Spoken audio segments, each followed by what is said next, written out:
सलाम दोस्तों, जरा एक फिल्म का तस्वर कीजिए। एक ऐसी फिल्म जिसका मरकजी किरदार एक खुफिया एजेंट है, एक जासूस जिसे पाकिस्तान भेजा जाता है ताकि दहशत गर्दों के नेटवर्क्स में घुसकर अंदर से सब कुछ मालूम किया जा सके। ये कोई आम मिशन नहीं होता, ये एक बड़ा खुफिया ऑपरेशन होता है जिसे नाम दिया जाता है ऑपरेशन बाउंडर। फिल्म में दिखाया जाता है कि यह जासूस किस कदर मेहनत और खतरे के साथ अपना काम अंजाम देता है। वो मुसलसल इंटेलिजेंस मालूमात अपने बॉस तक पहुंचाता रहता है। सन 2018 में इसे एक निहायत संजीदा इतला मिलती है। वो फौरन अपने बॉस को खबरदार करता है। सर 2019 के आगाज में कहीं ना कहीं एक बड़ा दहशतगर्द हमला होने वाला है। बॉस जवाब देते हैं, वक्त बहुत कम है, जल्दी से जल्दी ज्यादा से ज्यादा मालूमात इकट्ठी करो। कहानी आगे बढ़ती है, कई खतरनाक मोड़ आते हैं। जासूस तकरीबन पकड़ा ही जाता है, लेकिन किसी न किसी तरह वो कामयाब हो जाता है। फिर एक दिन वो अपने बॉस को फोन करके कहता है, सर सब वाजिया हो चुका है। 14 फरवरी 2019 को पुलवामा में एक आर्मी कन्वाय गुजरेगी और दहशतगर्द इसको निशाना बनाने वाले हैं। बॉस इसकी तारीफ करते हैं और फौरन वजीर आजम के दफ्तर पहुंचते हैं। वजीर आजम को बताया जाता है, सर इस कन्वाय को सड़क के रास्ते नहीं भेजा जाना चाहिए, हमले का खतरा बहुत ज्यादा है। यहाँ फिल्म में वजीर आजम के चेहरे की एक झलक दिखाई जाती है, सफेद दाढ़ी, और फिल्म में इनका नाम रखा जाता है मिस्टर सुरेंद्र गोबी। जासूस और इसका बॉस समझते हैं कि इन्होंने अपना फर्ज पूरा कर दिया है। लेकिन फिर आता है 14 फरवरी 2019। अचानक स्क्रीन सुर्ख हो जाती है और फिल्म में पुलवामा हमले की असल फुटेज दिखाई जाती है।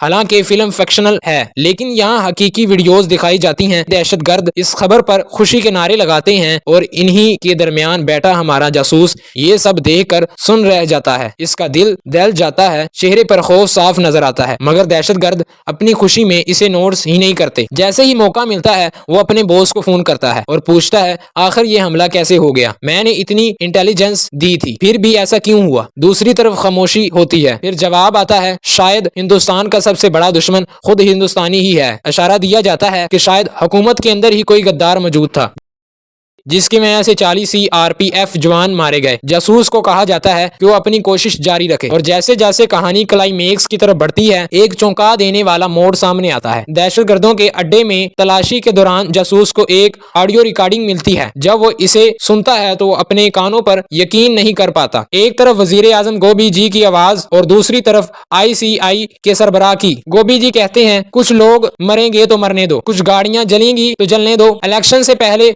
अगर ये हमला हुआ तो मुझे सियासी फायदा होगा। जवाब आता है, ठीक है सर, 14 फरवरी फाइनल समझे। अब यहाँ सवाल उठता है कि ये सब हकीकत में कभी नहीं हुआ, ये एक फिल्म है, एक फंक्शनल फिल्म। लेकिन फिर सवाल ये भी है कि अगर ये फंक्शन है तो असली तारीखें और असली फुटेज क्यों? जवाब दिया जाता है, इनसेपरेटेड बाय रियल इनवर्टिस। और यही वो लाइन है जहाँ फंक्शन और हकीकत आपस में गड़बड़ हो जाती हैं, बिल्कुल वैसे ही जैसे इस ख्याली फिल्म ऑपरेशन बाउंडर में हुआ। और यही काम फिल्म धरिंदर में किया गया है। असली वाकयात, असली दहशतगर्द हमले, असली नाम और इन सब के दरमियान सोची समझी सियासी कहानी। नतीजा ये निकलता है कि नाजरीन फिक्ट और फंक्शन में फर्क ही नहीं कर पाता। ये सिर्फ फिल्म नहीं रहती, ये एक बयानिया बन जाती है, एक खतरनाक प्रोपगंडा जहां हुकूमतों को गद्दार, इंटेलिजेंस अदारों को नाअहल और पूरी कम्युनिटीज को इशारों में दुश्मन बना दिया जाता है। यही वो मुकाम है जहां सवाल करना जरूरी हो जाता है, क्योंकि जब फिल्में सवाल उठाने की बजाय जवाब थोपने लगे, जब आर्ट सच दिखाने की बजाय नफरत बिछाने लगे, तो खामोशी भी जुर्म बन जाती है।